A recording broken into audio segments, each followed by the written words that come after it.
Вот уже вторые сутки я сплю вот в таком коридоре, где не выключается свет ни на одну минуту. И бесконечный шум от компрессоров.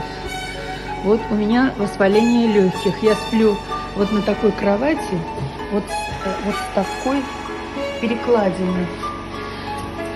Поэтому ноги я нормально опустить не могу, потому что она не дает опустить ноги. Вторые сутки я сплю под мокрым одеялом, находясь в состоянии воспаления легких.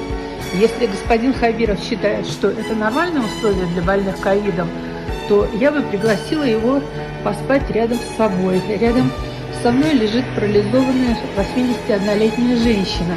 Прямо рядом, вот. И между нами, между нашими кроватями бесконечно таскают тележки. То есть постоянно таскают тележки и задевают